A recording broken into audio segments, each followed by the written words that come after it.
It's time to talk about Brandon Aiyuk again. And first, I just want to thank Brandon Aiyuk for giving us something to talk about during this slow time of the year. Right. Sometimes I used to say that the Lord provides, but now it's Brandon provides. So thank you, Brandon. He posted cryptic stuff. It's always great when it's cryptic because you can like analyze it. You could And I really go think through most it, people's yeah. first assumption was that he was talking about Kyle Shanahan. I have a different interpretation. Let's reinterpret Brandon Aiyuk's post. Is it possible that Brandon, instead of talking about Kyle, was talking about Brock? Dun dun dun. Okay, here's the case that he was maybe talking about Brock. Okay. Kyle called the plays. Brock throws the passes. In the Super Bowl, there were many instances where Brandon was open. We don't know the progression.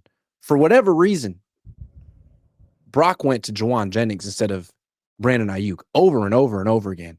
And, maybe Brandon feels he should have got the ball and that Brock didn't throw to him. There was the other thing.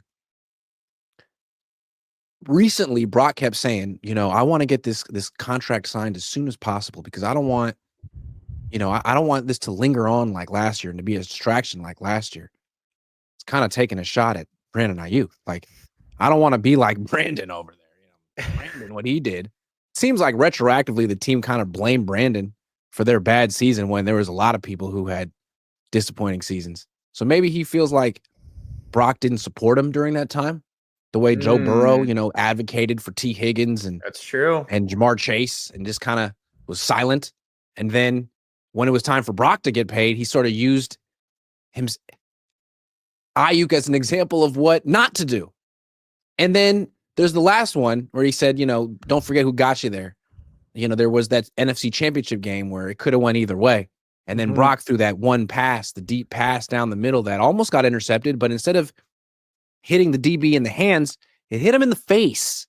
It bounced off his face and landed in Aiyuk's hands. And Aiyuk really that catch was a huge turning point in the game. So is it possible that Aiyuk feels a little miffed at his quarterback? I mean, it's so funny because I've seen the most absurd translations of this. I've seen people go, he's not even mad at anyone. He's talking about the haters. He's not mad at this. He's talking about this. He's talking about the defenders that are putting things on, like dirt on his name. I don't know. That's the craziest thing is like he could be mad at Brock. He could be mad at Kyle. He could just be mad at Jed. Like, why did you get these guys' contracts done so early? Maybe that's why he's mad. Maybe he's mad because, Brock's saying, I don't know why it had to drag out. And Brandon Aiyuk saying, I don't know why it had to drag out either. Why did it have to drag out, guys? And I don't know. Maybe Brandon's like, where was this before I got hurt? It could be anything. I do think it's funny. I mean, how like Brock last year, he didn't really work out that much with Brandon, right? He worked out with like Debo, he worked out with Ricky, he worked out with Cowing. He worked out with Debo too. So it's not like you could say, well, he's just working out with the young guys. No, he's working out with Debo as well. And he's working out with Christian, and he's working out with George. And then this year, obviously, Brandon couldn't work out. We had the picture of Brandon Aiyuk golfing with Brock Purdy and, yada, yada, yada. But that is my thing, right? Like Debo and Brandon were huge, like Brock stands. Like they kept talking about like how they had an elite quarterback all last year when Brock was getting dirt thrown on his name. So it could be. Maybe he's like, wait, Brock, why don't you have my back? The time I'm getting dirt thrown on my name. In the last year, whenever you're kicking the dirt and talking about how you want to get yours done so quickly. And I don't know, it's like he was making himself the good guy at Brandon's expense. And I wonder if Brandon saw it that way because Brandon seems to be kind of sensitive and so he seems very sensitive. Like it seems like it could have very well been like, like everyone was calling you a system quarterback and not elite. Me and Debo were like saying you're an MVP caliber player. And then, or 2 years ago, sorry. But now when everyone's saying I'm a diva and all this, all you're doing is saying like, that diva last year is really holding us back. And when it was time for Jamar Chase to get paid by Cincinnati, what did Joe Burrow do? Got to pay this guy. He's incredible. What are we doing here? When it was time for Brandon Aiyuk to get paid, what did Purdy say? I trust the front office, whatever they do. Yeah. Right? And so I'm just saying, like, I grew up with Steve Young. Steve Young was the platonic ideal of a franchise quarterback to me. And he was always like Jerry Rice's biggest advocate, Terrell Owens' biggest advocate. He was their best friend. He was always pumping them up and making them, these are the greatest wide receivers of all time. And And if you think I don't know about that it, Brock Purdy really understands that that's sort of his job too, is to like that diva wide receiver. You want that diva wide receiver. yeah, You like his ego. You want his ego to be bigger, yeah. and that's your job to pump it up. And that's my thing is like, if you think about it too, right? If like, again, this is so over analytical, but T.O. was mad at Donovan McNabb. He hated Donovan McNabb on the Eagles. Like Correct. they had a And huge what did feud. Aiyuk recently post on social media? What? T.O. Yeah, no, that's what I'm saying. That's And what I'm so when he saying. showed the Yeah. workouts, like a lot of people were like, "Oh, it's the Niners, obviously," because that's when he was suspended. Maybe it's Brandon saying like he's working out alone and he doesn't like his quarterback. I don't know. It's super over. Also, he posted Julio Jones, and we interpreted that as him taking a shot at Kyle Shanahan. Maybe he's mad at Matt Ryan. Yeah. You throw the ball. You make the Yeah. decisions on the field.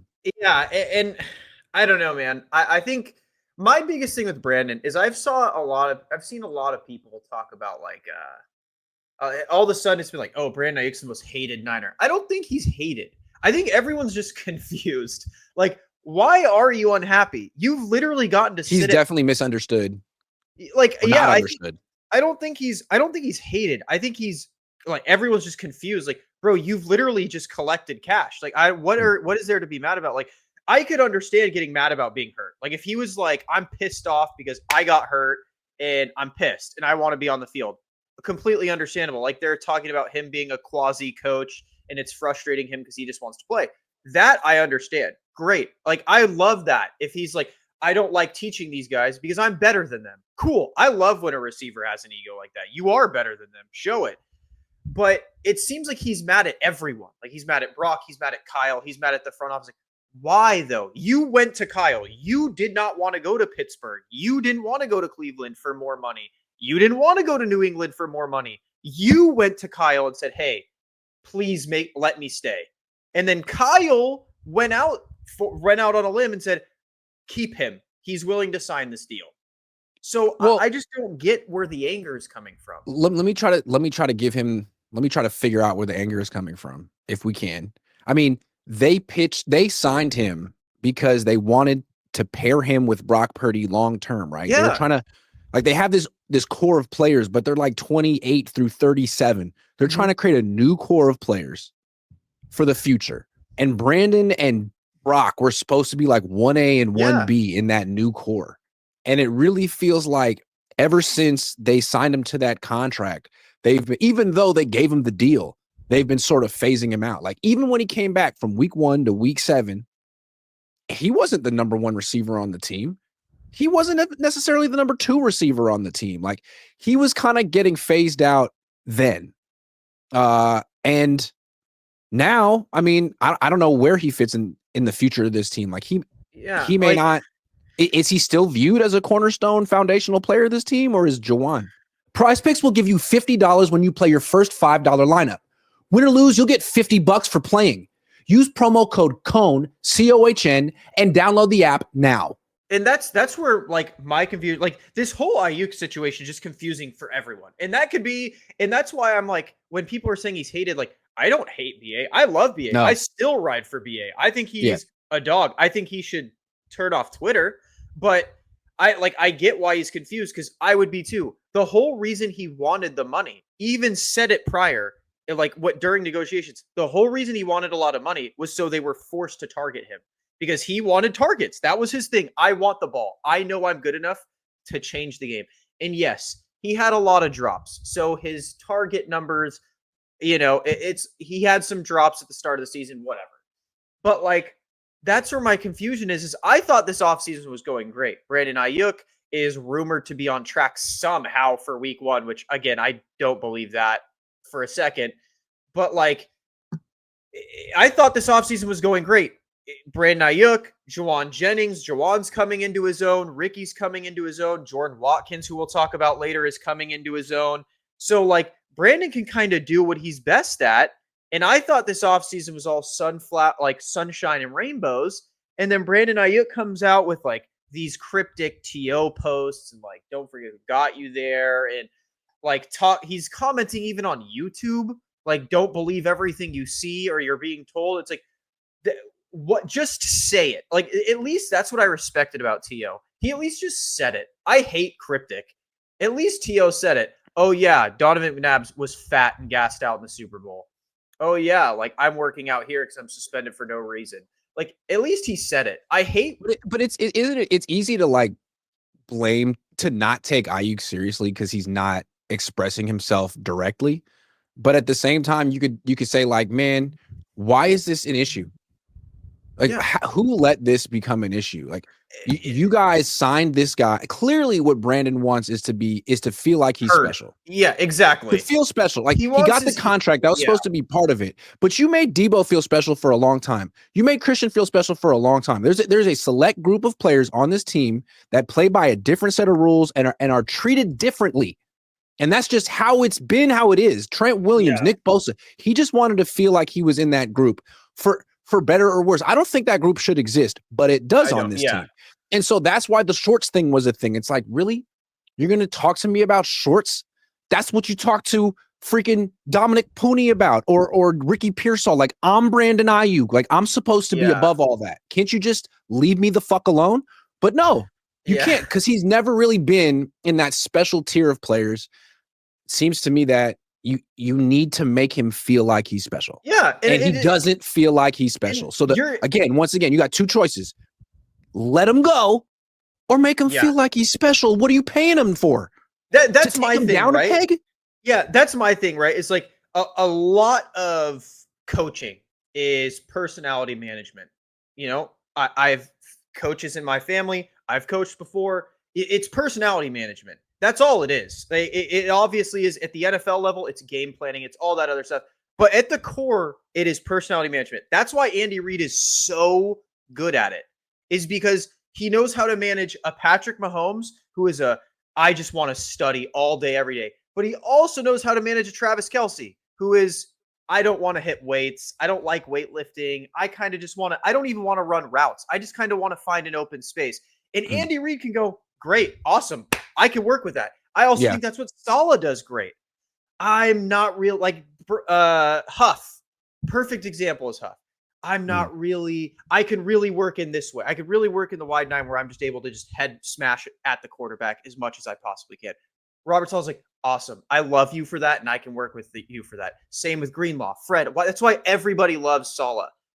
Kyle, on the other hand, seems like he just wants a lot of Swiss Army knives.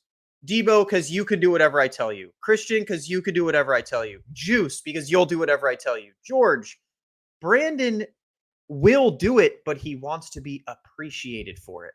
Debo doesn't need your appreciation. Christian doesn't. George doesn't. Brandon does, and who cares? Who cares? There's something like indispensable about George, Trent, Debo, and Christian. Debo at his prime. It was like, no one can prepare for Debo. No one has a player like Debo. He's a one of one. No one can prepare for Trent. He's a one of one. No one can prepare for George. He's a one of one. But with Brandon, it's like, yeah, you're really good, dude. And you're probably the best true receiver on the team. But there's a few players like you in the league. And you're not the best version of you in the league. You're a classic X receiver.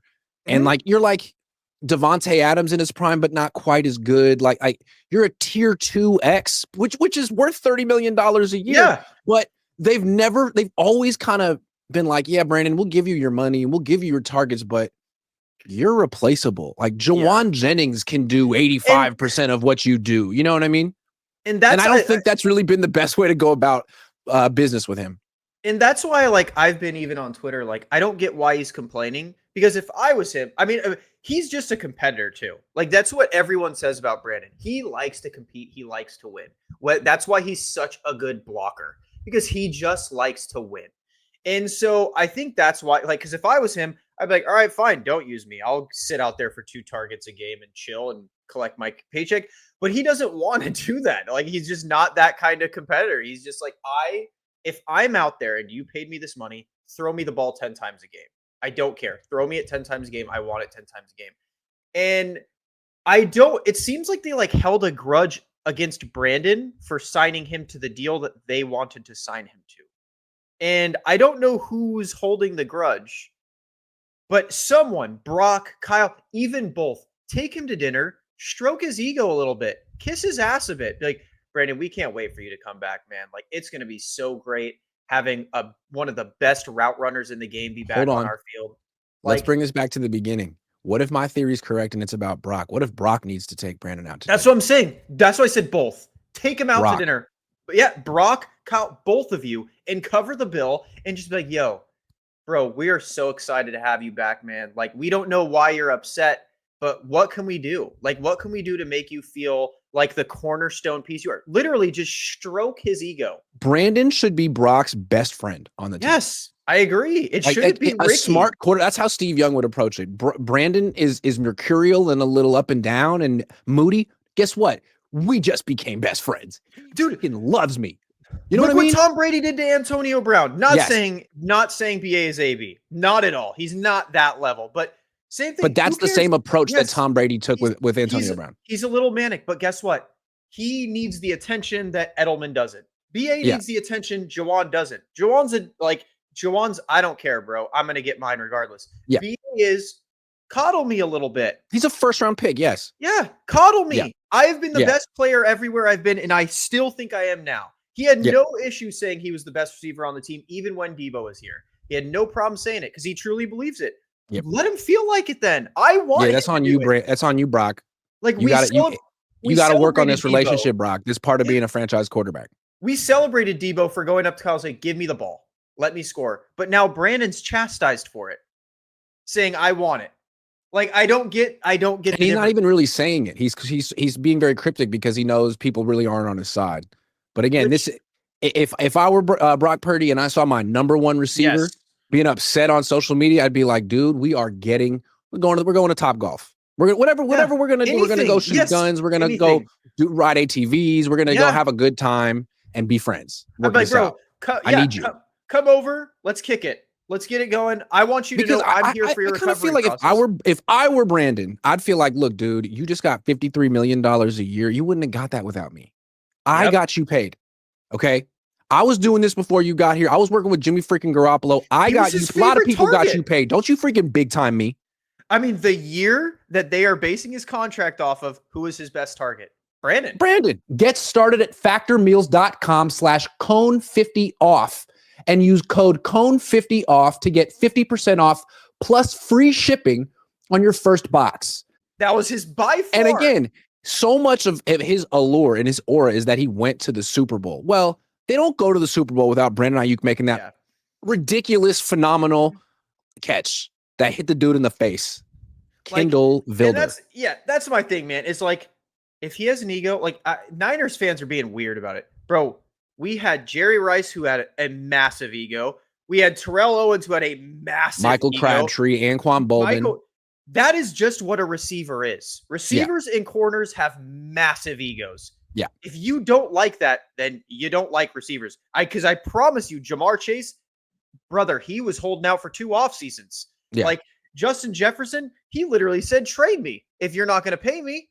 Like, receivers just have egos. You need to stroke them a little bit. You need to do it. JJ McCarthy, who's he going out with? Justin Jefferson all the time. He's trying to be his best friend. Joe Burrow, who's his best friend? Jamar Chase. So Brock, it's great that you like go out and golf with Ricky Pearsall and Jacob Cowing, but that's not enough. Okay, gotta be Brandon. And that's my thing is I think you went to Tennessee and hung out with George for a while. Wonderful. You're not done. Yeah, that's my thing, right? Is the George thing great? Yes, be George's best friend too because he's your Kelsey. Be his best friend. No, but he's 32 though. That's not good enough. My thing is it's got to be VA. The Cowing and Pearsall, Brock, you need to change your mindset from I need to work out with rookies to I need to make I am the leader. Brandon is another leader. Us leaders need to stick together. And because whether you like it or not, dude, no matter how good Juwan gets, no matter how good Ricky gets, no matter outside of maybe Watkins, because Watkins looks insane, Brandon is by far the best receiver we have on this team. Like, sure, does he have a little bit of a drop issue? Yes. But that dude is open every play, no matter how many people you put on him. In terms of just pure physical skill set is no comparison. Yes. Like, Brandon and you should be literally, dude, like you should be at his house. Like, how can I help you with recovery? I'll help you stretch. I'll help you do PT. Like, You should be like the godfather to his kid and vice like, versa. You know what I mean? You should name your first son Brandon. yeah, like yeah. Like if You know what I look mean? you look across the league, every quarterback hangs out with their number one wide receiver besides the Niners. Yeah. Well, So actually, I that's don't one think thing about Brock. Look, you're under the microscope now, Brock. For 3 years, you were just this aw shucks, $900K a year, one of the fellas. No. Now you are the franchise guy. They had to push out a lot of players just to fit you into the salary cap. And now there are so many more duties that you have to fulfill. And this is what Brandon being happy. That's your job, Brock. Yes, like your job. Yeah, like, and because this is my thing, like when people say he's mad at Kyle, that one would confuse me literally the most. It wouldn't make sense if he's mad at Kyle. Kyle's the only reason he's still in San Francisco. Correct. Like, so when people are like, it's at Kyle, how would it be at Kyle? Like, if it is, yes, he might be AB. Because if he's mad at Kyle, I don't understand why. Kyle's the only reason you're still here. If it wasn't for Kyle, you would be in Pittsburgh right now. Yeah, Brock was over there being like, I trust the front office. Kyle was like, no. Like, dude, everyone talks about the story. Brandon was talking about the story. John, Kyle, everyone agreed. Dude, Kyle literally sprinted up there and got me to stay. Like, yep. It can't be. He cannot be mad at Kyle. It would make absolutely zero sense. So he could be mad at Brock. Whatever it is, Brock and Kyle. Hold on, let me figure this out real quick. Brandon, this is the scientific method. Brandon Aiyuk Instagram. Okay, go on his Instagram. We know he doesn't follow the Niners. So now he follows 91 people. Do you follow Brock? Probably. He does. Yeah. He follows Brock. But like, that's my thing is like, I don't know. And I, again, we are way over analyzing it because there's nothing to talk about, but correct. It's one of those things, bro. If I was his teammate, even if I was just his teammate, I guarantee you Trent's probably texted him. Like, you just reach out. Yo, what's going on? What's happening? Why are you upset? And maybe Brandon, who knows? Maybe for all we know, Brandon's like, bro, I'm just bored. Like, I'm just bored at home and I'm just messing with people. Yeah. I doubt it, but who knows? Like, if I was Brock, that's the first person that I reach out. Yo, Brandon, what's going on? Oh, you want to go grab lunch or something? What's up? Why are you upset? Let's go grab lunch. Come on. Also, because like the whole thing this offseason was the Niners are going to be great this year because they're having a drama-free offseason, right? And then that was the phrase. Drama-free. What was the drama last year? Aayuk. What did he just do with these cryptic social media posts? Drama. Because we don't know what it means and we're talking about it. So it's like, oh, okay, so I'm the problem, huh? I'm the problem. Well, someone needs to diffuse this.